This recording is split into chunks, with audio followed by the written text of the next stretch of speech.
Halo semuanya, kembali lagi dengan kami, mahasiswa Untek Samarinda.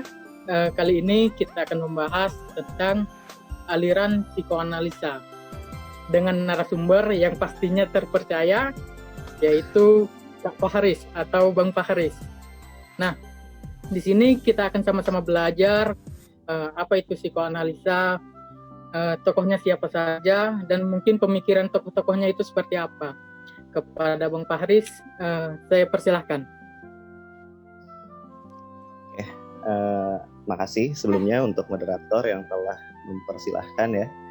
Dan sebelumnya perkenalan diri dulu sama teman-teman semua. Mungkin teman-teman ada yang belum tahu ya sama saya siapa gitu. Saya ini mahasiswa Untek juga ya, sama kayak kalian juga, senior kalian dan udah semester 9 gitu. Dan di sini sebagai narasumber atau tutor podcast di tugas sejarah aliran psikoanalisa ya, dan ngebahas spesifiknya mengenai psikoanalisa. Oke, jadi sebelumnya nih aku minta maaf dulu ya karena PPT ini dibuat sangat kurang niat dan terlalu terburu-buru karena aku juga banyak kesibukan lainnya. Jadi tapi semoga penjelasannya tetap jelas gitu. Oke, jadi bicara soal psikoanalisa. Psikoanalisa itu adalah satu aliran psikologi yang cukup tua. Salah satu aliran psikologi yang cukup tua dan penerapannya itu masih tetap diberlakukan sampai sekarang, bahkan di zaman psikologi modern atau aliran psikoanalisa masih tetap dipakai. Dan apa itu psikoanalisa? Jadi secara definitif psikoanalisis itu didefinisikan sebagai kumpulan teori psikologis dan metode terapeutik asal dan teori Sigmund Freud. Jadi siapa Sigmund Freud? Jadi bacanya jangan Sigmund Freud ya. Bacanya jangan Sigmund Freud tapi Sigmund Freud gitu. Dan Sigmund Freud ini adalah salah satu tokoh utama atau tokoh pencetus dari teori psikoanalisa itu sendiri. Dan kenapa akhirnya psikoanalisa ini ada? Tujuan dari psikoanalisa sebagai terapi psikoanalisis yang bertujuan untuk menekan emosi dan pengalaman yang tertekan, yaitu membuat ketidaksadaran menjadi sadar dengan katarsis. Oke, jadi berdasarkan dari pemaparannya si Freud itu percaya bahwasanya kesadaran itu terbagi menjadi 3 bagian. Dan penggambarannya itu seperti bongkahan es, bongkahan kubah es gitu. Yang dimana di atas itu adalah level kesadaran kita. Terus tengah itu adalah level ketidaksadaran. Dan yang di paling bawah ini adalah level ketidaksadaran yang paling menjadi pemicu atau menjadi dasar tingkah laku manusia itu olah dari ketidaksadaran yang paling bawah, di level paling bawah seperti itu. Dan ini ada hal-hal dasar mengenai pertama adalah psikoanalisa itu melihat bahwa permasalahan psikologis selalu berakar pada pikiran bawah sadar. Jadi percayaannya semua permasalahan itu tidak berasal dari sumber pikiran sadar, tapi terdapat pada pemikiran yang kita sendiri tekan ke dalam alam bawah sadar kita. Jadi manusia secara alami ketika mereka mendapatkan atau pengalaman yang cenderung menyakitkan, ya, atau individu cenderung untuk menekan atau menekan pengalaman dan ingatan memori tersebut ke alam bawah sadar, sehingga hal itu yang dikubur, memori itu yang kemudian dikubur di alam bawah sadar seperti itu. Dan menurut Freud itu menjadi sumber permasalahan psikologis. Penyebab permasalahan psikologis yang diderita oleh individu termasuk masalah yang belum terselesaikan selama masa perkembangan atau trauma yang ditekan. Itu sesuai dengan penjelasanku yang tadi, bahwasanya Freud juga melihat bahwa permasalahan-permasalahan yang dialami individu itu rentan ketika mereka pada masa selagi masih kecil, di fase 1 tahun ke 5 tahun, ke masa-masa golden age gitu, di fase-fase golden age. Yang dimana menurut Freud itulah titik krusial permasalahan-permasalahan psikologis itu bisa muncul di dalam diri individu. Lalu psikoanalisa juga berfungsi sebagai media pengobatan yang berfokus pada konflik yang tertekan di kesadaran, di mana klien dalam psikoanalisa itu juga terdapat berbagai macam teknik ya dalam penerapannya atau dalam proses pengobatannya. Dia mempunyai beberapa macam teknik yang terkenal, yaitu ada Rorschach Inkblots, yang kedua ada Freudian Slip, yang ketiga adalah Fried Association, dan yang keempat Dream Analysis atau analisa mimpi. Oke, sekarang kita mulai bahas satu-satu dari Rorschach Inkblots. Rorschach itu nama orang ya, nama orang atau nama si pencetus teori Inkblots atau noda tinta ini. Jadi noda tinta ini dikenal sebagai tes proyektif atau tes yang memproyeksikan pemikiran seseorang yang ada di dalam alam bawah sadar. Teman-teman pada tahu nggak tes psikologi MBTI? Pernah dengar nggak itu? Yang kayak di internet sering dengar nggak? Yang INTJ, IS. Iseng-iseng tes itu nggak sih di internet? Nggak pernah ya? Belum. Oke, nggak pernah ya? Belum ya? Soalnya itu sudah di internet orang-orang. Pada kadang tuh sering nulisin gitu, oh aku ini tipe INTJ apa segala macam. Nah itu salah satu tes kepribadian. Tapi tes kepribadiannya itu kita disuruh untuk menjawab soal yang sekiranya sesuai dengan kepribadian kita. Dan tapi di tes kepribadian juga jenis lagi, itu tes proyeksi, yaitu kita dikasih satu stimulus, kita dikasih satu rangsangan, dan nanti kita yang akan mempersepsikan stimulus tersebut, sama halnya kayak yang ada di gambar ini. Ini yang digambar ini itu bercak tinta. Tiap orang akan mempersepsikan itu bisa beda-beda. Waktu itu pernah di pas aku semester 5 penjelasan ini ada di bawah, dan beberapa orang mempersepsikan gambar ini itu beda-beda gitu. Ada yang bilang ini gambar kelelawar. Terus ada juga yang bilang noda ini menggambar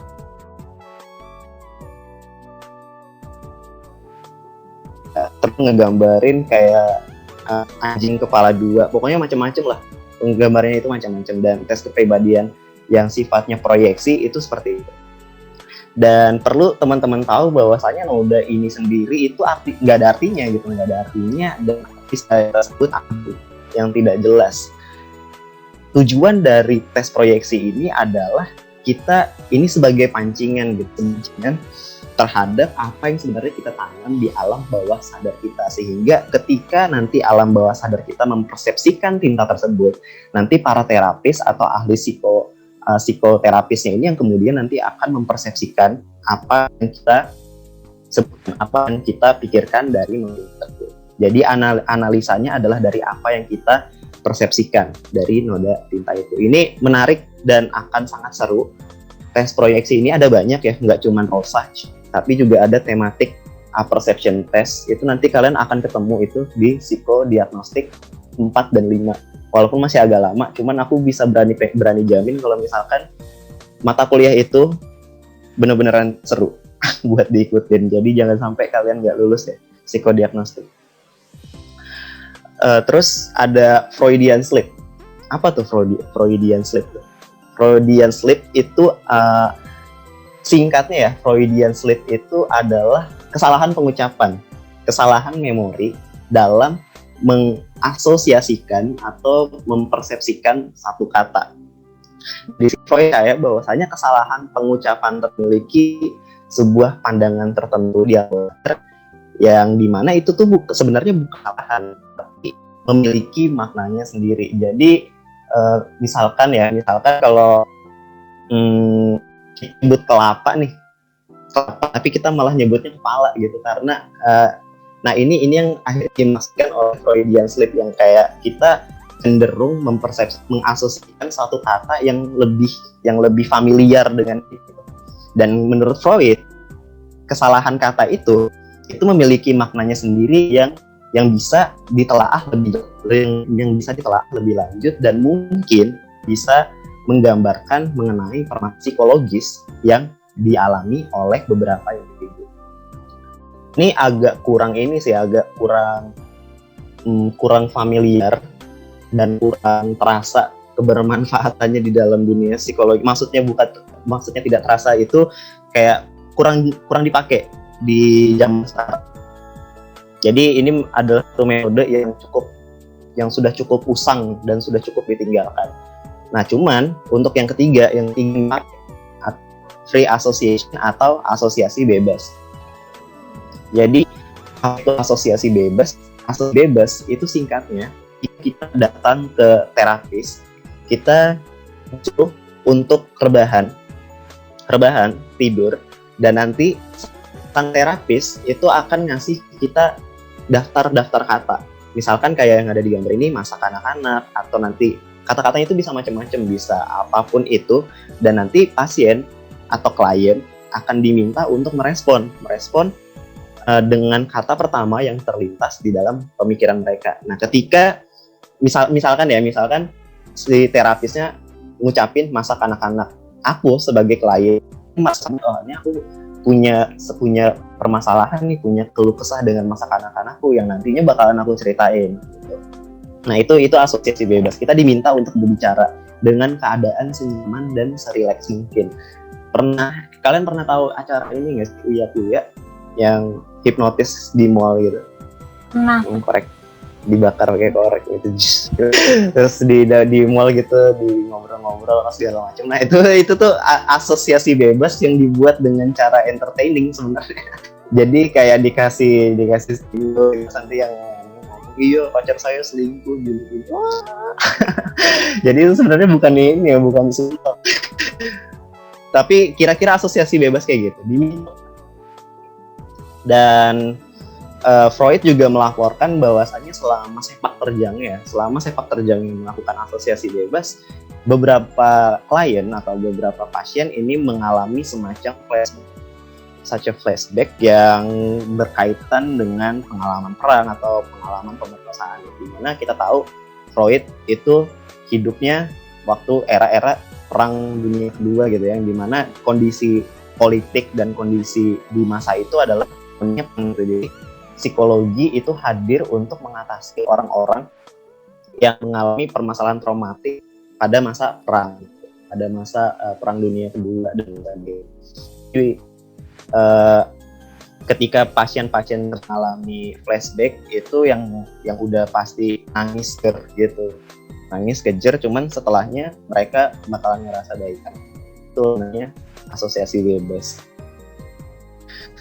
Oke, terus yang keempat itu ada dream analysis atau analisis mimpi.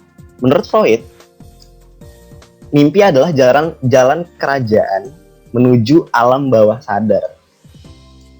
Dia berpendapat mimpi itu seperti sensor, tapi sensor tersebut kurang sensitif saat kita tidur. Nah, pernah ngerasa kalau misalkan teman-teman lagi tidur, teman-teman akan sangat-sangat kesusahan mengingat apa mimpi teman-teman gitu ketika bangun. Kayak kita ngerasa mimpi kita ini sangat-sangat nyata ya. Kita ngerasa mimpi kita ini kayak kita bisa ngerasain sendiri gitu. Tapi ternyata pas kita bangun, kita susah nih untuk mengingat kembali, paling hanya sebagian kecil dari mimpi tersebut yang bisa kita ingat. Atau itu cuma apa aja, teman-teman juga ngerasain hal yang sama apa kayak gimana? Soal mimpi ya. Di dalam dream analysis atau analisis ini, menurut Freud itu di dalam mimpi itu akan terdapat variabel itu tidak realistis. Makanya penting ketika melakukan teknik analisis mimpi, penting untuk memisahkan mana variabel memang realistis dan mana variabel yang sifatnya itu memiliki makna yang tersembunyi. Misalkan ya, contoh paling bagus buat nggambarin ini, teman-teman pasti pernah yang kayak teman-teman itu pernah nggak sih yang kayak mimpi terus tiba-tiba jatuh, padahal lagi jalan terus kayak jatuh ke lubang yang nggak ada ujungnya gitu. dan tiba-tiba aja nggak ada angin, nggak ada apa, tiba-tiba jatuh aja. Nah yang itu adalah satu mimpi yang tidak realistis tapi memiliki makna tertentu. Nah itu yang akhirnya nanti dianalisis atau dikaji lebih lanjut oleh terapis dari psikoanalisa yang melakukan dream analysis. Ya itu tadi sekilas teknik-teknik yang sekiranya sering dipakai di dalam dunia psikoanalisa. Oke, sekarang kita masuk ke penjelasan soal tokoh. Sigmund Freud. Ini adalah tokoh pendiri psikoanalisa. Jadi dia ini adalah psikoanalisa gitu. Kalian akan sangat-sangat sering dan akan lihat ke depannya dengerin nama Freud. Dan Freud, seperti yang udah aku jelasin di awal, membagi tingkatan kesadaran ke dalam 3 tahap. Yang pertama ada kesadaran yang di mana di dalam kesadaran ini itu terdapat pikiran, perasaan, ingatan.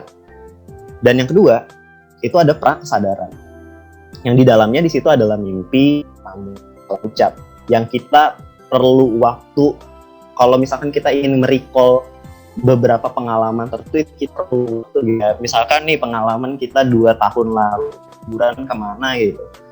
Nah itu kan kalau misalkan kita pengen ingat waktu lama gitu kan, kayak aku ngapain ya dapat, tapi kita masih bisa ingat. Nah itu ingatan itu ada. Dan yang terakhir itu ada ketidaksadaran atau level yang paling bawah gitu.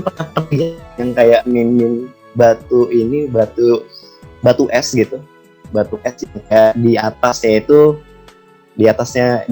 kayak hal kecil, tapi di bawah esnya itu kayak gede banget gitu, isinya apa segala macam. Nah, Freud menggambarkan ketidaksadaran itu kayak batu bongkahan es gitu.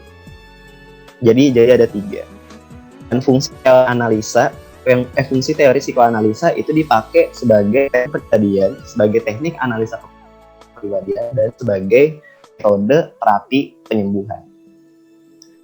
Dan Freud membagi kepribadian itu berdasarkan 3 subsistem. Ada yang namanya id, ada yang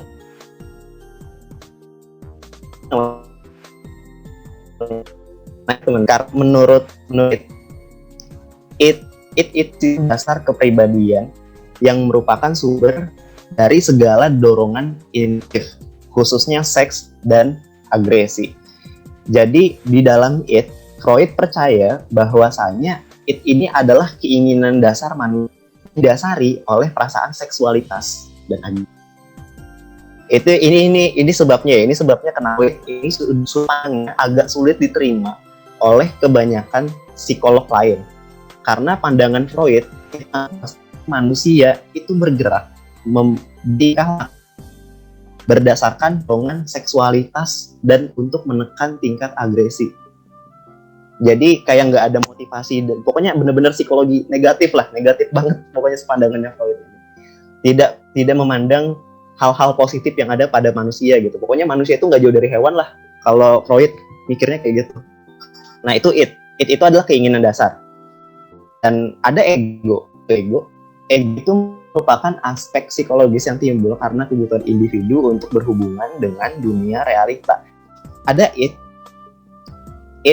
kita punya keinginan, terus kita ingin merealisasikan atau mewujudkan si id ini ego yang berperan. Tapi ego di sini berperan menyesuaikan dengan dunia realita. Misal kayak gini. Ini aku cowok nih, ngelihat cewek seksi, bohai. Keinginan dasarku adalah pengen ngemandangin si cewek ini. Kayak ngemandangin, kalau bisa ku sentuh. Itu itku. Anggap itu itku. Di sini ego ngebatasin kalau misalkan ada hal-hal yang kamu lakukan gitu. Akhirnya ini yang harusnya disasikan. Akhirnya jadi tanam karena kalau misalkan aku menyentuh si perempuan seksi ini akan sangat-sangat bertabrakan dengan norma yang ada di realita.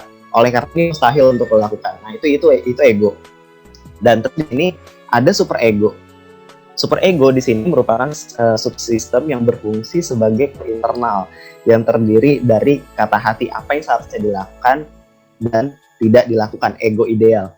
Nah, jadi superego, kita ambil contoh kasus yang tadi ya. Kayak aku ngelihat cewek cantik dan pengen itu si cewek tersebut. Terserah apa yang pengen kesentuh, pokoknya pengen kesentuh aja. Nah, terus si superego, akhirnya di sini superego mengatakan bahwasanya ini nggak boleh gitu, ini nggak boleh untuk dilakukan, ini tidak sesuai dengan norma, tidak sesuai dengan budayamu, ini akan menimbulkan konsekuensi negatif. Nah, ini akhirnya superego yang menahan. Jadi bedanya ego dan superego, superego memfilter keinginan kita berdasarkan norma, berdasarkan nilai-nilai sosial yang ada di masyarakat. Sedangkan ego ini cuman memandang bisa, cuman sebatas itu doang. Ego tuh cuman kayak sebatas bisa atau enggak. Kalau misalkan ditanya, aku bisa nyentuh si itu? Bisa dong. Nggak ada yang nggak mungkin kan. Kalau misalkan aku pengen nyentuh dan ngegerpek si cewek itu bisa aja gitu. Nah, cuman akhirnya si super ego ini yang kayak nggak boleh cuy, ini cewek gitu, nih cewek di mall nggak boleh gitu, nggak sopan, jangan pelecehan namanya. Nah, itu super ego tuh yang ngomong. Oke, jadi itu ya, tolong ego super ego. Nah, ini kayak contoh lain nih, I want chocolate, dia mau coklat, terus si egonya bilang ya nih bisa nih makan coklat kecil, makan coklat yang kecil doang gitu. Bilang nggak bisa, kamu lagi diet gitu. Jadi ego ini filter, ego yang penting sesuai dengan realita aja, cuma gitu. Itu tolong diingat-ingat, karena itu pasti ujian. aku cukup pede kalau misalkan psikoanalisa itu bakal masuk di ujian kali ya, di sejarah aliran pas gitu. Nah, terus kita masuk ke tahun kedua, Carl Gustav Jung, bukan Jung ya, bukan Jung tuh, ingat tuh, Carl Gustav. Jadi sejarah singkat Jung ini adalah seorang psikiater. Oh ya, ngomong soal psikiater, teman-teman udah tahu nggak bedanya psikolog dan dokter? Udah pada tahu nggak? Gimana? Apa gitu? Belum ya? Belum. Oke. Jangan tegang-tegang. Tapi... Oke. Jangan tegang-tegang ya. Pokoknya kalau mau masuk aja, nggak apa-apa mah. Oke, jadi ini buat ngejelasin di psikolog dan psikiater itu berbeda dari secara approachingnya berbeda. Kalau misalnya psikolog itu pendekatannya itu adalah dengan pendekatan emosional. Ini ada notif, this meeting now has unlimited minutes. Really? Oh, jadi nggak ada batasan tuh. Baiklah. Kayaknya sih gitu. Ini kayaknya Zoom lagi baik ya, nggak tahu deh. Nah, jadi psikolog tadi pendekatan itu berdasarkan pendekatan emosional ya. Sedangkan psikiater itu pendekatannya atau approachingnya itu obat-obatan. Jadi ketika teman-teman, misalkan teman-teman pernah psikolog atau teman-teman pernah datang, pernah punya teman yang pernah ke psikolog gitu. Ketika mereka udah datang ke psikolog tersebut, mereka dikasih obat. Nah, itu psikiater, bukan psikolog. Jadi prosesnya itu selalu kita ke psikolog dulu. Misalkan nih teman-teman punya permasalahan mental gitu, pasti akan datang ke psikolog dulu. Nanti dari psikolog cerita apa segala macam. Nanti kalau misalkan sudah ngerasa tidak bisa ditangani dengan pendekatan emosional, nanti akan diangkat dengan menggunakan obat-obatan. Nah, ini akhirnya ujungnya ke psikiater. Jadi antara psikolog dan psikiater berbeda ya, secara pendekatannya kepada klien. Oke, jadi untuk biografi Jung kira-kira kayak gitu. Dan di sini ngebagi kesadaran sedikit berbeda dari Freud. Walaupun ada kesamaan. Kalau misalkan Freud kesadaran, prakasadaran, ketidaksadaran. Kalau misalkan Jung ngebaginya kesadaran, ketidaksadaran pribadi dan kesadaran kolektif. Jadi apa itu kesadaran menurut Jung? kesadaran menurut Jung itu adalah jiwa sadar yang terdiri dari persepsi-persepsi, ingatan-ingatan, dan perasaan-perasaan sadar. Dan bagi subjek, ego dipandang sebagai kesadaran. Kalau misalkan dari Freud, id dan ego itu dipisah sendiri-sendiri. Kalau misalkan si Jung ngebaginya antara id dan ego itu dipandang sebagai satu kesadaran atau ada di dalam satu spektrum yang sama. Jadi id dan ego itu yang kayak di satu paket gitu loh. A dan B ada dalam satu paket. Kalau misalkan di Freud, antara id ini beda, ego beda, super ego beda. Jadi yang kayak ada tempat-tempatnya sendiri. Nah terus kita masuk ke ketidaksadaran pribadi. Apa itu ketidaksadaran pribadi menurut Jung? Ketidaksadaran pribadi itu adalah daerah dekatan dengan ego, terdiri dari pengalaman yang pernah disadari tapi kemudian direpresi. Jadi sama kayak contoh yang tadi aku sebutin pas ngejelasin Freud yang soal kalau lagi liburan 2 tahun lalu terus pengen kalau misalkan kita mau nge-recall itu yang susah tapi masih bisa diingat. Nah menurut Jung, ingatan itu masuknya ke ketidaksadaran pribadi. Terus masuk ke ketidaksadaran kolektif. Nah, ini yang agak beda. Ini yang agak beda dari Jung. Jung kemudian kayak semacam menambahkan gitu ya, atau merevolusi teorinya Freud bahwasannya ketidaksadaran kolektif ini berisi ingatan yang diwariskan dari masa lampau atau dari zaman leluhur kita gitu. Jadi kenapa kemudian prinsip wanita itu yang kayak menjahit, bertani dan memasak dan di dapur dan di ranjang. Wah, itu karena itu dari ini ingatan yang diwariskan dari masa lampau leluhur kita gitu. Terus yang kayak laki-laki itu harus kuat gitu, berburu apa segala macam. Laki-laki itu mengejar bukan yang dikejar, itu karena itu berisi ingatan yang diwariskan dari leluhur kita yang kayak yang berburu ya laki-laki gitu. Makanya akhirnya laki-laki itu yang ngejar bukan yang dikejar. Feminisme. Terus mana tadi?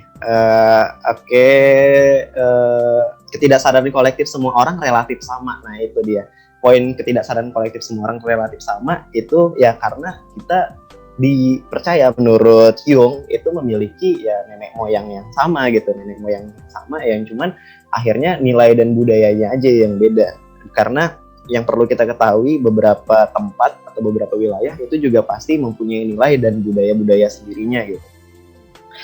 Yang pasti ada semacam kayak kesamaan. Bentar nih, ini siapa yang masuk? Oh, Laras. Ada kayak semacam kesamaan yang ketidaksadaran kolektif yang dimiliki semua orang, karena ketidaksadaran kolektif ini berdasarkan dari hal-hal yang sifatnya diwariskan. Karena itu ini cenderung tampil. Sekarang kita masuk ke Adlerian. Jadi Adlerian atau Adler ini pernah jadi muridnya Freud, tapi kemudian dihengkang sama Freud karena dia mempunyai sudut pandang yang berseberangan, akhirnya mempunyai kesimpulan yang berseberangan dengan Freud gitu.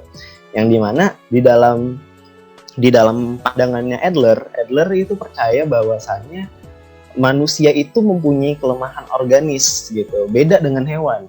Manusia tidak dilengkapi dengan alat-alat tubuh untuk melawan alam. Dan kan kalau misalkan Freud itu kan selalu berpandang bahwasanya yang manusia itu, yang ngegerakan manusia itu nggak jauh-jauh beda sama hewan. Kayak berdasarkan dorongan agresi itu adalah dorongan untuk mencelakai gitu ya, mencelakai seseorang gitu, dan dorongan seksualitas. Adapun hal-hal baik yang dilakukan oleh manusia itu adalah usaha untuk menekan keinginan untuk melakukan agresi, keinginan untuk mencelakai orang lain. Itu menurut Freud. Jadi Freud itu memang agak-agak sekle gitu pemikirannya. Cuman menariknya di situ karena dia beda. Cara pandangnya tuh beda dengan psikolog-psikolog lain gitu. Nah, Adler menentang itu gitu. Adler punya pandangan sendiri dan merasa ini kayaknya guruku salah deh. kayaknya nggak beres nih guruku nih. Jadi dia buat pemikiran sendiri gitu, makanya akhirnya dihilangkan gitu. Nah, jadi menurut Adler itu percaya bahwasannya manusia itu adalah suatu kesatuan sosial yang tidak dapat dipisahkan. Nah, ini jadi kayak asal mula kuat manusia adalah makhluk sosial itu adalah dari Adler ya. Karena Adler itu menekankan bahwasanya segala sesuatu di dalam kehidupan manusia itu erat kaitannya dengan permasalahan sosial. Gitu. Dan prinsip teori kepribadian Adler itu beranggapan bahwa individu dan permasalahan hidupnya selalu bersifat sosial, nggak pernah jauh-jauh dari keterlibatan orang lain di dalamnya gitu. Permasalahan-permasalahan yang kita hadapi itu tidak pernah jauh-jauh dari keterlibatan orang lain. Dan menurutku ini cukup valid. Dan no debat gitu ya. Karena apa deh coba masalah mainstream yang biasanya kita sering dengar, entah kita sendiri atau dari orang lain. Insecure deh. Misalkan sepele insecure. Permasalahan insecure itu kan tidak datang dari kita sendiri kan, tapi datang karena orang lain gitu. Karena kita ngeliat orang lain terlalu sempurna. Karena kita ngeliat orang lain ini serba bisa, serba ganteng, cantik gitu, piawai dan lain-lain. Akhirnya insecure itu datang. Dan ini sejalan dengan pemikirannya Adler, kalau misalkan ya permasalahan hidup seseorang itu selalu ada kaitannya dengan orang lain. Selalu ada kaitannya dengan permasalahan sosial. Dan Adler ngebagi 7 prinsip dalam teori kepribadian yang menjelaskan bagaimana pandangan Adler terhadap kondisi psikis individu. Oke, ini antara menarik gak menarik, cuman didengerin aja karena udah mau habis gitu. Oke, jadi ini ada 7 teori kepribadian Adler. Yang satu, kepribadian rasa rendah diri atau rasa inferior. Jadi apa itu teori kepribadian inferior? Teori kepribadian inferior itu adalah suatu kondisi di mana individu merasa dirinya kecil dibandingkan orang lain. Contoh sepelenya adalah anak kecil akan selalu merasa iri dengan orang dewasa karena dia tidak bisa melakukan hal-hal yang bisa dilakukan oleh orang dewasa. Maka dari itu, karena perasaan rendah diri tersebut, karena perasaan inferior tersebut, akhirnya muncullah semacam pemakluman di situ. Pemakluman dan usaha. Pemakluman di sini hadir ketika kita melakukan usaha tapi masih belum cukup.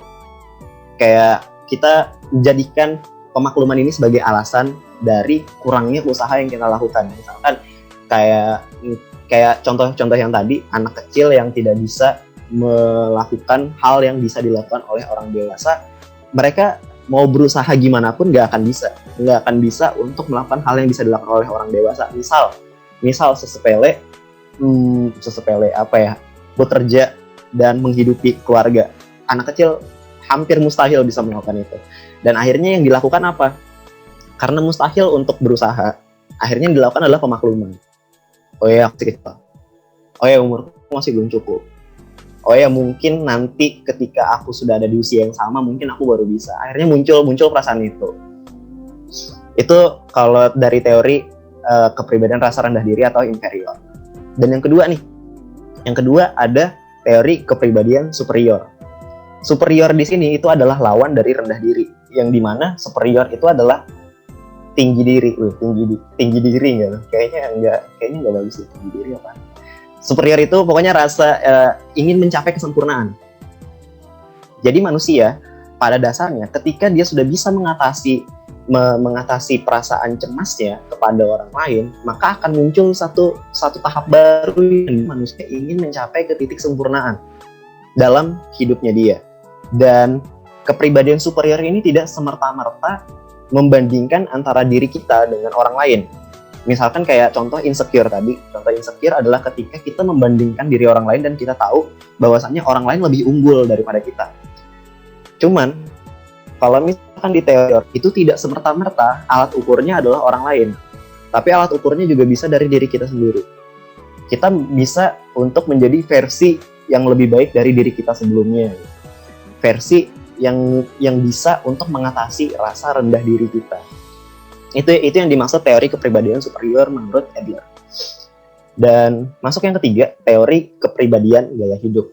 gaya hidup di sini adalah usaha untuk mewujudkan kepribadian superior yang ada di poin nomor 2. Dan gaya hidup di sini itu pemicunya bisa macam-macam. Yang bisa mempengaruhi gaya hidup seseorang itu bisa macam-macam. Ada lingkungan, ada juga faktor parenting dari orang tua, faktor pendidikan, faktor teman, dan faktor-faktor lain yang kemudian bisa mempengaruhi gaya hidup seseorang dalam mencapai tingkat superioritas, kayak gitu. Dan semua aspek tadi, lingkungan, pendidikan, teman, support system, apapun itu bisa mempunyai 2 kemungkinan. Bisa membantu individu untuk mencapai tahap superior, bisa juga menghambat gitu. Jadi kita tidak bisa naif gitu ya, kita tidak bisa naif yang kayak bilang kalau misalkan enggak kok, selama kita punya konsep diri yang baik dan apa segala macam, lingkungan, teman-teman dan lain-lain itu tidak akan berpengaruh sama kita gitu. Oh enggak juga bos gitu. Jadi lingkungan dan teman-teman itu akan sangat-sangat berpengaruh, sangat. Ya walaupun nggak bisa dibilang 100%, tapi mempunyai tingkat persentase yang tinggi gitu dalam mempengaruhi perilaku kita. Jadi benar-benar hati-hati gitu, benar-benar hati-hati dalam berteman, benar-benar care gitu dalam permasalahan pendidikan gitu. Jangan menganggap pendidikan itu yang kayak sebelah mata, karena itu benar-benar benefit yang kalian akan dapat itu everlasting gitu, endless, yang kayak nggak akan ada habisnya sampai kalian habis usia. Menurutku kayak gitu, itu cuma pandangan subjektif aja sih. Dan yang keempat kita masuk ke teori kepribadian diri yang kreatif. Oke, aku tanya sama teman-teman di sini. Menurut kalian, kreatif itu apa?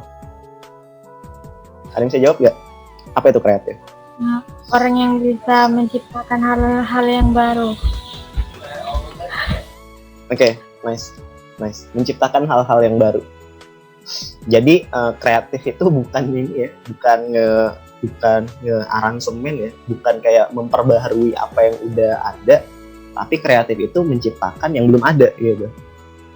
Ini makanya ini kenapa aku tanya, karena aku tuh suka jengkel sama beberapa teman-temanku lah yang kalian main TikTok nggak sih? Aku tuh kadang tuh kalau misalkan pengen ngebahas TikTok tuh takut sensi gitu, takutnya teman-teman ada yang main apa gimana. Soalnya kan aku nggak main. Jadi beberapa teman-temanku tuh kadang tuh suka gitu yang kayak joget gini, terus mereka tuh bilang ini tuh tari bentuk jogetan yang kreatif gitu. Padahal menurutku sepertinya itu tidak kreatif, seperti itu sudah ada gitu.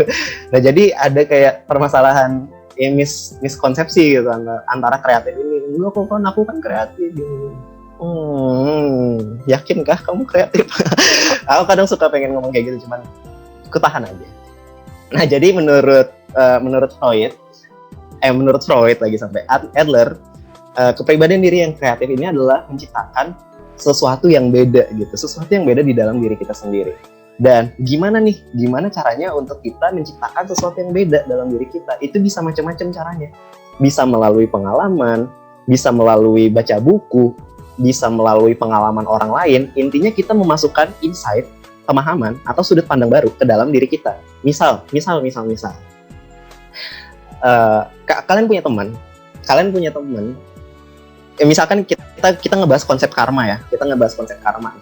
Kalian punya teman yang sikapnya jange, bablas, pokoknya bikin kesel banget.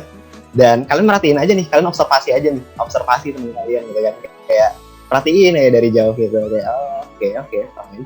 Nah terus sampai di satu titik akhirnya dia mendapatkan apa yang dia tabur gitu. Dia mendapatkan karma dari perbuatan jelek dia di masa lalu yang udah kalian perhatiin gitu, yang kalian tahu nih ini anak ya, akhirnya di satu waktu tertentu dia dapat karmanya gitu. Dan di sini menurut Adler, proses observasi kalian ngemandangin teman kalian, dari teman kalian itu melakukan tindak jahat sampai dapatkan balasan yang setimpal.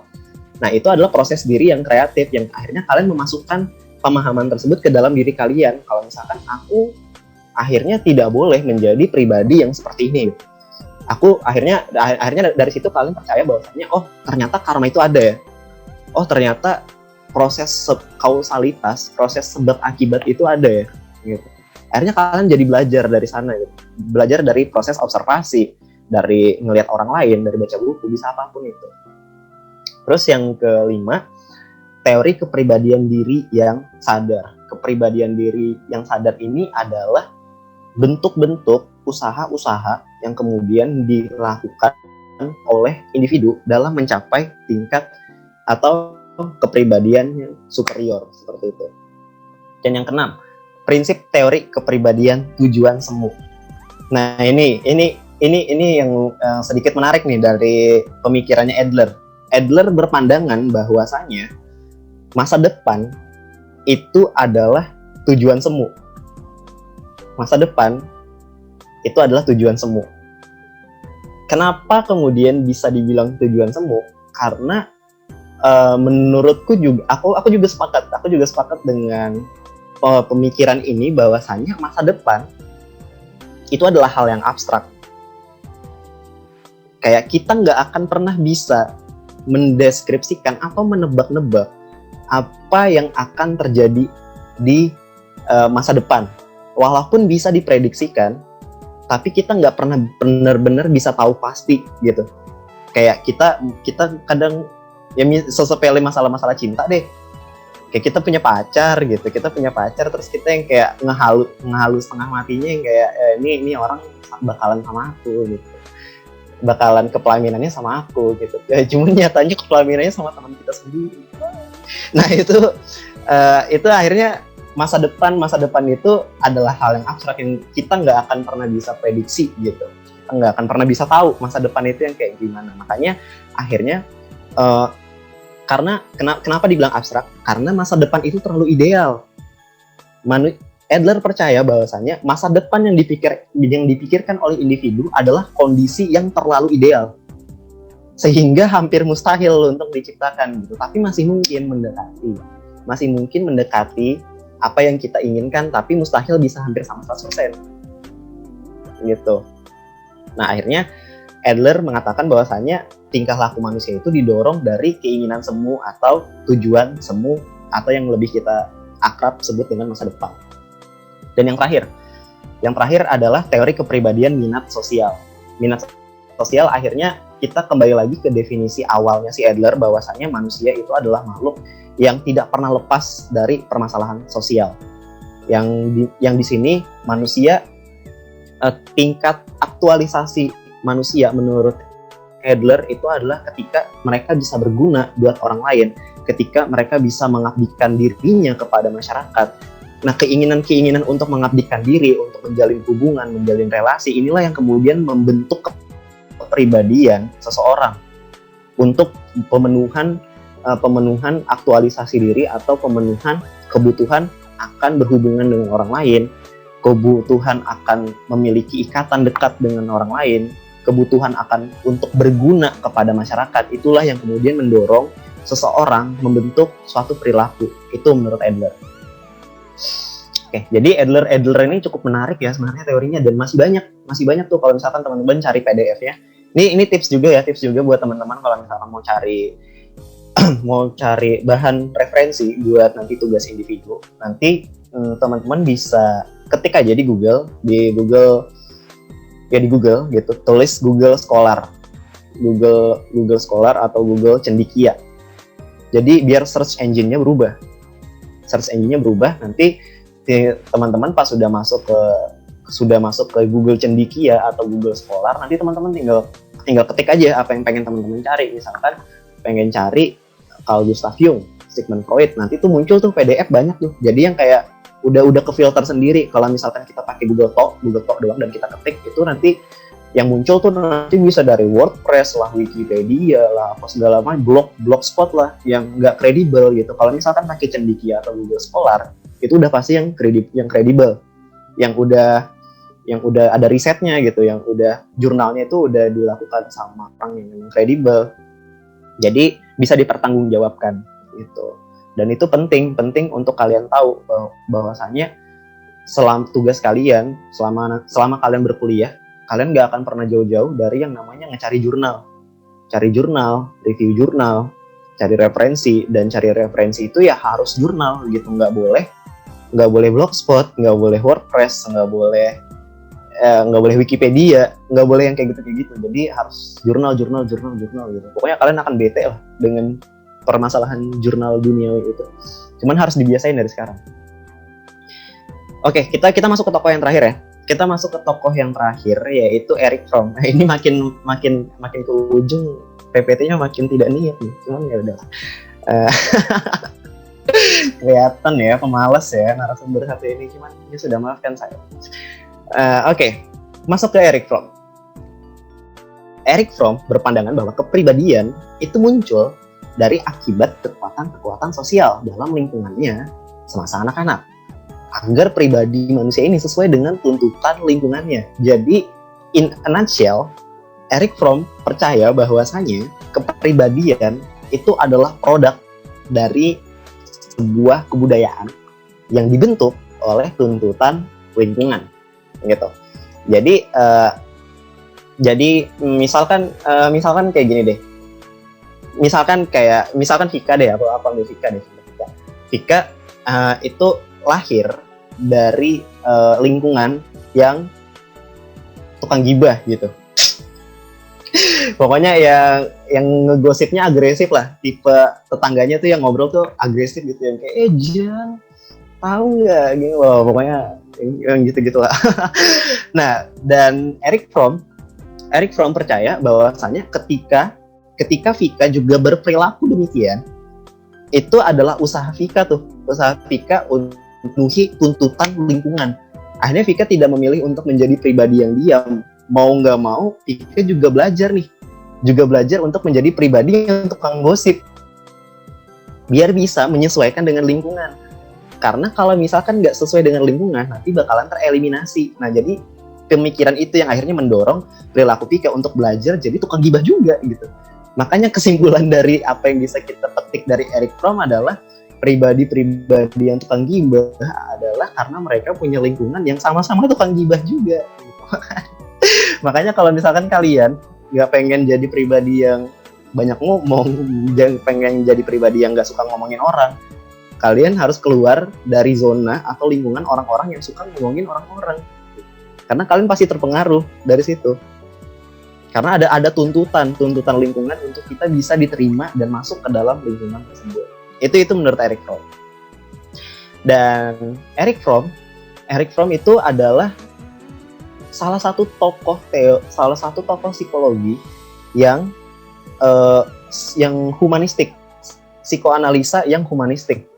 Jadi ini perlu teman-teman tahu bahwasanya psikoanalisa dan humanistik itu adalah dua aliran yang sifatnya kayak yin dan yang, saling bertabrakan satu sama lain.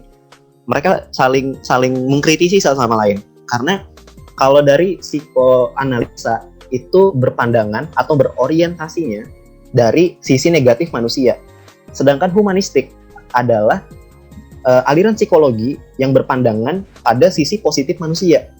Gitu. Jadi dua aliran ini saling bersinggungan satu sama lain. Nah, cuman uniknya Erich Fromm adalah tokoh psikologis yang menguasai kedua aliran tersebut. Jadi hybrid gitu, psikoanalisa dan humanistik. Dan salah satu teori yang terkenal adalah The Art of Loving. Erich Fromm percaya bahwasanya cinta itu adalah seni. Nih, ini udah ngebahas soal cinta nih. Aku agak sensi kalau ngomongin soal cinta karena I'm single for 1 year successfully ya. Jadi aku tuh yang kayak agak gimana gitu kalau ngebahas soal cinta. Cuman oke, kita bahas aja demi edukasi. Terus cinta menurut Erich Fromm, cinta itu adalah jawaban untuk pertanyaan yang tidak terjawab. Dalam ya, kayak teman-teman pernah kayak coba bertanya-tanya dengan diri teman-teman sendiri nggak? Kayak aku nih hidup ngapain sih? Gitu. Pernah nggak sih kayak mikir kayak gitu? Kayak aku nih hidup ngapain gitu? Dan kita nih hidup sebenarnya buat apa? Kalau misalkan hidup itu sudah ditakdirkan, terus kita hidup ngapain gitu? Apakah kita cuma peran? cuman boneka yang jalan menyesuaikan dengan takdir yang sudah ditulis. Pernah nggak sih teman-teman mikirin kayak gitu? Dan itu kan adalah pertanyaan yang sifatnya tidak terjawab ya. Nah, akhirnya di sini Erich Fromm berani menjawab bahwasannya eksistensi manusia, kehadiran kita di bumi itu adalah karena cinta. Wih, ini ya sepele banget ya. Sepele banget jawabannya gitu. Kita hadir karena kita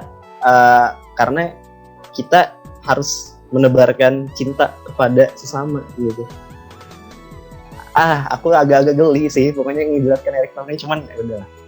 Terus menurut Erich Fromm juga cinta itu cinta itu memuaskan kebutuhan akan keamanan dan juga menimbulkan perasaan integritas dan individu.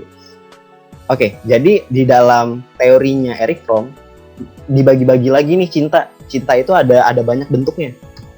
Ada cinta sama orang tua dan anak, ada objek cinta, ada cinta sesama. Bukan sesama jenis ya, tolong di garis bawahin ya. Cinta sesama bukan cinta sesama jenis ya. Cinta erotis, cinta diri sendiri, dan cinta kepada Allah. Oke, kita masuk ke cinta antara orang tua dan anak. Erich Fromm berpendapat bahwasannya ada perbedaan antara cinta yang diberikan kepada ibu ke anak, ayah ke anak. Beda. Jadi Fromm berpendapat bahwasannya cinta yang diberikan ibu ke anak itu adalah cinta yang tidak bersyarat. Karena kenapa? Karena perempuan atau orang tua perempuan akan menganggap anak mereka ketika anak mereka lahir, kan mengandung nih, sudah mengandung 9 bulan, terus lahir. Akhirnya perasaan emosionalnya lebih kuat di orang tua perempuan ketimbang orang tua laki. Iya, orang tua laki mah tahu buatnya doang sama menuhin ngidamnya istri gitu. Ngurusinnya kagak. Coba taunya sayang buat lagi. Wah, enak aja. Jadi yang kayak gitu. Makanya akhirnya muncul ikatan emosional nih lebih dulu antara orang tua perempuan kepada anak, sehingga ibu akan menganggap si anak adalah bagian dari dirinya sendiri, bukan sebagai satu individu yang berdiri sendiri. Enggak. Orang tua cewek akan menganggap si anak itu adalah bagian dari dirinya sendiri. Itu kenapa akhirnya cinta tidak bersyarat yang dimaksudkan di sini adalah si anak tidak perlu untuk melakukan apapun, tidak perlu untuk ngapain, tidak perlu untuk mewujudkan keinginan si ibu. Yang penting dia jadi dirinya sendiri aja. Jadi dirinya sendiri yang diberikan oleh ibu. Itu menurut Freud. Sedangkan ayah ke anak menurut Freud, menurut Erich Fromm. Sedangkan menurut Erich Fromm antara ayah ke anak ini agak sedikit berbeda. Antara ayah ke anak cinta bersyarat. Ya, ini sebabnya kenapa orang tua laki, ini aku nggak tahu ini valid atau enggak. Cuman kebanyakan ya orang tua laki itu lebih banyak menuntut harus jadi ini. Kalau misalkan anaknya laki-laki, kalau misalkan anak laki, orang tua laki akan lebih cenderung untuk menuntut. Enggak semua, aku nggak bilang semua orang tua laki menuntut, cuman kebanyakannya kayak gitu. Karena cinta yang diberikan oleh orang tua laki itu adalah pemahaman. Dalam bentuk pemahaman, kamu harus menjadi seperti ini, kamu harus bisa ini, kamu harus bisa itu, kamu harus bisa kayak gini demi masa depanmu. Nah, akhirnya cinta yang laki adalah ketika si anak bisa memenuhi ekspektasi dari orang tua cowok, maka cinta ini akan tumbuh, cinta ini akan timbul dari orang tua laki ke anak. Jadi ada semacam ekspektasi dulu nih yang harus dipenuhi oleh si anak ke orang tua biar bisa mendapatkan rasa sayang itu. Maka itu Erich Fromm berpendapat bahwasannya ayah yang bersyarat kepada anaknya. Dan ini juga hal yang sifatnya naluriah ya. Ketika kalian berpikir, kok cinta kok pakai syarat sih? Ya boleh. Secara naluriah si anak kita khususnya ketika kita masih dalam fase umur 1 sampai 7 tahun atau 1 sampai 8 tahun lah paling mentok, ya kita memang perlu yang namanya kasih sayang ya. Kita perlu yang namanya kasih sayang dari orang tua. Dari orang tua cewek, atensi, perhatian, kasih sayang itu perlu. Cuman akan ada masanya nanti di mana kita tidak akan terlalu butuh itu lagi gitu, dan kita bergerak menjadi yang lebih dewasa lagi. Kita belajar untuk menjadi pribadi yang tidak manja lagi. Nah, oleh karena itu di sini peran ayah dibutuhkan. Cinta bersyarat ini dibutuhkan gitu. Jadi ketika dibilang cinta bersyarat jelek atau enggak, ya bagus-bagus aja karena memang ada kebutuhannya di situ, memang ada keperluan, memang ada yang melakukan cinta. Terus itu tadi yang pertama, terus kita masuk ke objek cinta. Nah, ini yang lucu ya. Ini yang lucu dari objek cinta menurut Erich Fromm. Jadi menurut Erich Fromm, ketika kalian mengatakan saya cuma cinta dengan satu orang, saya cuma cinta dengan kamu, tapi saya tidak cinta dengan individu-individu lainnya, maka menurut Erich Fromm itu bukan cinta. Itu cuman keegoisan. Obsesi untuk memiliki yang berlebihan. Karena menurut Erich Fromm, ketika bisa cinta kepada orang lain, maka kalian harusnya juga bisa cinta kepada individu-individu yang lainnya juga. Cuma di sini bukan berarti cinta yang diberikan itu mempunyai porsi yang sama, beda gitu. Jangan tiba-tiba habis aku bilang kayak gini terus pada ini ya Hadi ya terus poligami gitu, bilang enggak kok, Bang Faris bilang kalau misalkan cinta harus sama individu-individu lainnya juga, jadi ayo kita poligami. Wah jangan gitu, enggak, beda. Jadi maksudnya di sini adalah ketika kita cinta dengan orang lain, tidak semerta-merta cinta yang diberikan itu juga sama gitu, ada porsi-porsinya masing-masing, sama keluarga, sama teman, sama sahabat, bahkan sama musuh pun juga kita tuh harus cinta gitu. Cintanya tuh beda juga. Jadi tolong dibedakan, jangan disamain. Dan yang ketiga, cinta sesama. Nah, ini cinta sesama maksudnya bukan cinta sesama jenis gitu ya, enggak. Cinta sesama di sini artinya adalah kita mencintai atau merangkul orang lain tanpa adanya boundaries. Apa sih batasan, tanpa adanya batasan, tanpa memandang-mandang dia dari suku mana, dia mau Chinese, kayak mau dari Nigeria, mau dari Zimbabwe, Jamaika, Afrika, kayak pokoknya sama gitu. Kita memandang manusia sama, terlepas dari apapun suku dan agamanya, ya kita harus mencintai mereka semua secara dan sama gitu. Itu maksudnya cinta sama. Dan cinta erotis, nah ini yang seru nih, cinta erotis nih.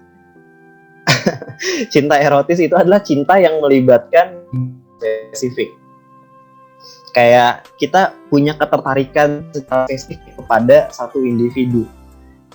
Karena Erich Fromm percaya bahwasanya cinta erotis itu adalah peleburan total. Kan katil apa yang melebur ya. Ketika ada cewek cowok sudah ada paling sangat-sangat mencintai satu sama lain, ya sudah nalurianya, sudah sealaminya mereka akan saling menyatu dan melebur bersama gitu ya. Tidak usah dijelaskan lebih lanjut lah ya. Intinya kayak gitu, cinta yang spesifik kepada satu individu tertentu. Oke, terus yang keberapa sih ini tuh? 2, 3, 4, 5. Yang kelima ada cinta diri. Cinta diri sendiri, self love, self care itu nggak semerta-merta yang kita gini deh.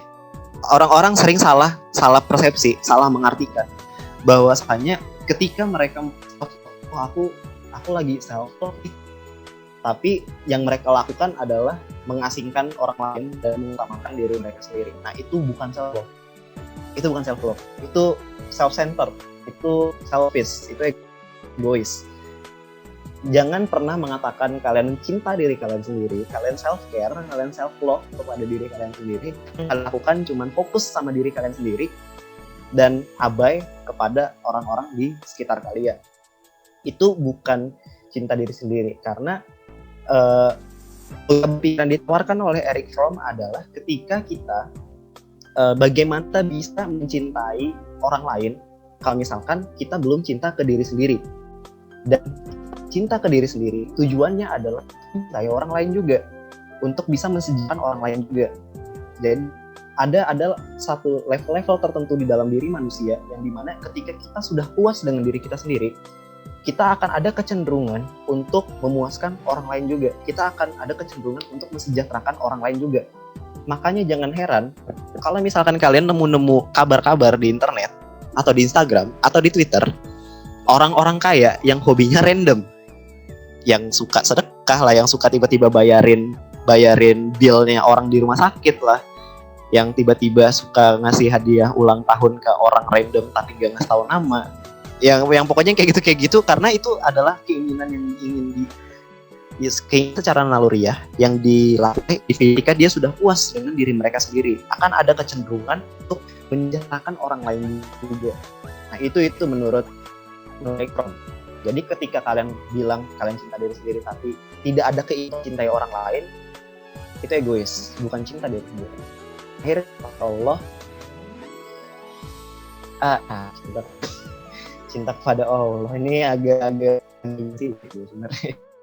Cuman ya cinta kepada Allah ya, klise penjelasan yang bisa aku kasih adalah cinta kepada Allah adalah ketika kalian bisa melakukan hal-hal yang dianjurkan oleh agama kalian dan menjauhi hal-hal yang dilarang oleh agama kalian. Karena ini ada satu pandangan dari Abraham Maslow, seorang tokoh psikologi humanistik yang memiliki satu teori yang cukup terkenal, nggak cukup sih, sangat terkenal.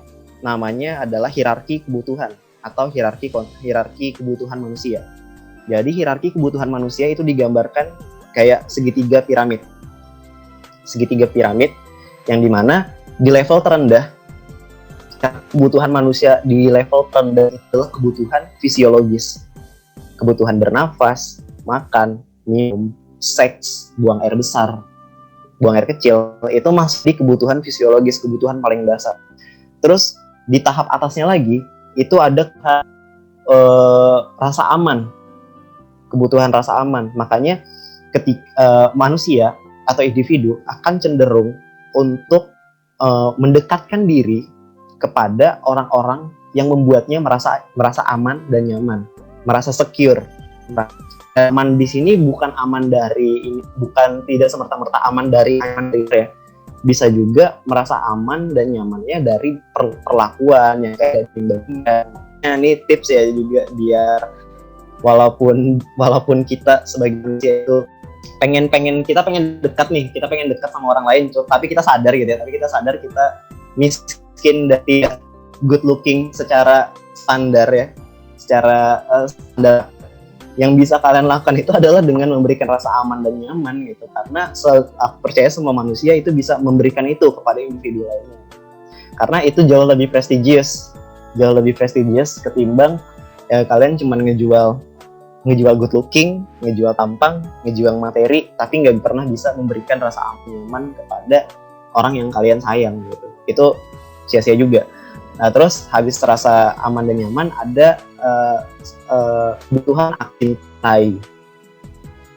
akan dicintai, terus kebutuhan akan penghargaan, terus yang terakhir adalah aktualisasi diri.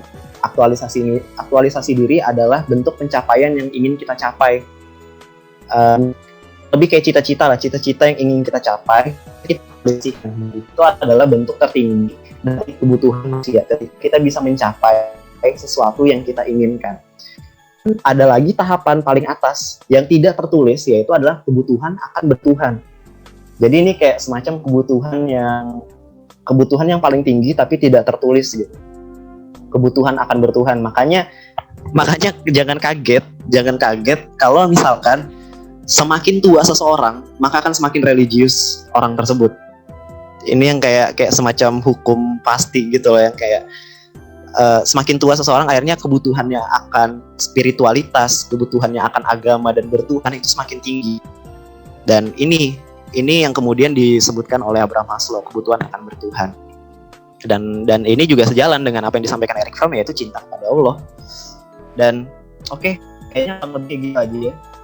Kurang lebih kayak gitu aja penjelasan yang bisa aku kasih tentang psikoanalisa. Untuk selebihnya saya kembalikan ke moderator. Silahkan. Oke, terima kasih kepada Kak Aris. Penjelasannya sangat bermanfaat. Untuk teman-teman mungkin ada sesuatu gitu yang mengganjal atau kurang jelas, mungkin bisa ditanyakan. Ada yang mau ditanyakan gitu? Ada nggak teman-teman? Kalau nggak ada, tidak apa.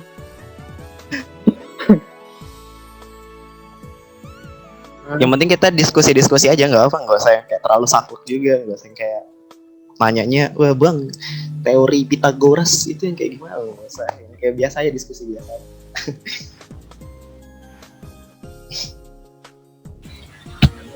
Tadi kan katanya semakin tua akan semakin religius. Kenapa, Bang? Kenapa? Gimana? Kenapa? Kalau semakin tua itu semakin religius. Kata Abang tadi kan gitu. Religius. Iya, Religius. kebutuhan. Oke, jadi aku perbaiki dulu ya tadi, kebutuhan akan spiritualitas dan religiusitas itu akan meningkat seiring bertambahnya usia. Tapi ini bukan semacam statement pasti ya. Ingat, ini bukan semacam statement pasti, tapi ini ada kayak kecenderungan, lebih ke kecenderungan.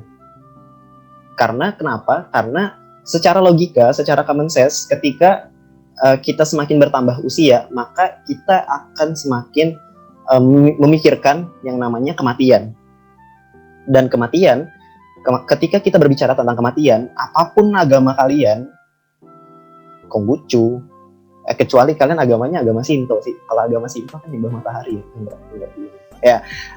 Mau Islam, Hindu, Buddha, Katolik, bla bla bla bla, selalu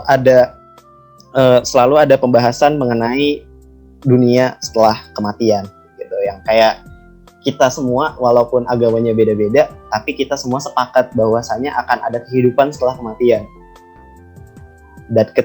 Dan orang-orang yang ada pada fase perkembangan dewasa menengah dan dewasa akhir sampai lansia, mereka yang kemudian selalu atau cenderung lebih banyak memikirkan soal itu ketimbang individu-individu yang masih ada di tahap dewasa awal, remaja akhir, remaja, atau anak-anak yang kayak ngapain mereka mikirin surga dan neraka yang kayak masih jauh gitu loh. Nah, jadi pemikiran-pemikiran itu akan lebih sering dipikirkan atau lebih sering dicapai sama mereka-mereka yang udah ada di tahap dewasa menengah, dewasa akhir, lansia. Itu sebabnya. Tapi ingat ya, sekali lagi itu bukan statement pasti, tapi kecenderungan. Karena secara common sense pun masuk akal. Ketika kita sudah semakin tua, yang kita pikirkan ya kematian dan amal ibadah. Dan itu menurutku juga kenapa kita bisa mikir kayak gitu, karena itu kayak semacam tuntutan atau pemahaman yang dibentuk oleh lingkungan dan budaya yang kita tinggali gitu. Kayak mungkin menurutku hampir semua wilayah di Indonesia yang memiliki nilai agama yang kuat juga dari kecil juga pasti mereka bakalan dikasih tahu yang kayak gitu, yang kayak buat baik-baik aja gitu sama orang, karena nanti bakalan dipertimbangkan, dipertanggungjawabkan di akhirat gitu, yang kayak gitu-gitu. Jadi akhirnya pemikiran itu nanti akan kembali muncul lagi di fase-fase dewasa akhir sampai lansia. Oke, kira-kira kayak gitu. Oke, teman-teman, ada lagi? Nah, aku sekarang mau nanya Kak. Tadi kan Sigmund Freud kan kepribadian manusia terdiri atas 3 subsistem ya, id, ego, dan superego. Nah, ada gak sih hubungan id, ego, dan superego itu dalam proses komunikasi? Misalkan ada, contohnya seperti apa? Itu aja sih. Dalam proses komunikasi ya? Ya. Oke. Jadi kalau kalian masih ingat tadi penjelasannya adalah itu adalah keinginan ya. It adalah keinginan dasar dalam diri manusia. Ketika kita berbicara keinginan, apakah berkomunikasi dengan orang lain termasuk keinginan? Jawabannya iya. Keinginan dan kebutuhan. Kita butuh untuk berkomunikasi dengan orang lain, kita ingin berkomunikasi dengan orang lain. Jadi komunikasi itu termasuk kebutuhan dan keinginan yang akan selalu ada di dalam it. Oke, jadi pertanyaannya itu memiliki korelasi atau memiliki hubungan antara it, ego, superego, dan komunikasi. Cuman permasalahannya kemudian di dalam implikasi nyata itu adalah aku coba kasih contoh yang lebih sederhana ya. Oke, aku dapat contohnya deh. Misalkan kita coba di setting sekolah. Ya. Setting sekolah. Let's say aku adalah anak yang burik, jelek, dan pokoknya tipikal karakter di toko-toko Wattpad lah, cerita-cerita Wattpad gitu yang kayak Wattpad remaja gitu kan, teen lit yang akunya karakter-karakter yang nggak dipandang di sekolah, yang kayak cuman datang sekolah terus pulang dan tidak terkenal gitu. Nah, terus akhirnya di situ aku menyukai satu sosok yang cantik, yang pintar, yang jadi idola, yang most wanted di sekolah gitu, most wantednya di sekolah, dan aku suka tuh sama itu. Akhirnya di sini muncul nih akhirnya muncul keinginan untuk berkomunikasi, keinginan untuk berhubungan, untuk seenggaknya bertegur sapa dengan si cewek cantik ini. Aku yang buruk rupa ini ingin berkomunikasi. Akhirnya muncul di it itu. Terus setelah di it-nya ada, akhirnya kita masuk ke bagian ego. Si ego bilang nih, kamu bisa kok buat ngobrol sama si cewek ini. Kan tinggal ngobrol doang, nggak ada salahnya. Toh bahasa kita sama, dia pakai bahasa Indonesia, aku pakai bahasa Indonesia. Kalau dia pakai bahasa Thailand baru nggak bisa gitu. Kan kita bahasa Indonesianya sama, tinggal di sekolah yang sama juga. Jadi kemungkinan untuk ngobrol itu mungkin. Nah, ego bilangnya kayak gitu. Super ego bilangnya jangan, kamu burik, kamu jelek, dia primadona di sekolah, dia ada pacarnya, jangan gitu. Kalau misalkan kamu nggak mau cari mati, kamu nggak mau dilabrak sama pacarnya, mending gak usah, mending diem aja, orang jelek diem, miskin diem. Nah gitu, super ego yang bilang kayak gitu. Jadi kira-kira prosesnya kayak gitu. Keinginanku untuk ngobrol, ego adalah filter yang ngasih tahu ini bisa atau enggak ya, super ego boleh atau enggak gitu. Kalau egonya bilang bisa, satu sekolah, bahasanya sama, tinggal ngobrol doang gitu. Tapi super ego bilang nggak bisa cuy, ada pacarnya, jangan nanti kamu dilabrak, nanti kamu gini-gini, nanti masa sekolahmu bakalan jadi sulit, bla bla bla gitu. Jadi prosesnya kayak gitu ya, proses dinamika psikologisnya kira-kira kayak gitu. Oke, ada lagi teman-teman? Siska, Laras gimana? Ada yang mau ditanya? Bentar deh. Ini jangan dijadiin ini paksaan ya, bentar. Aku pengen meluruskan.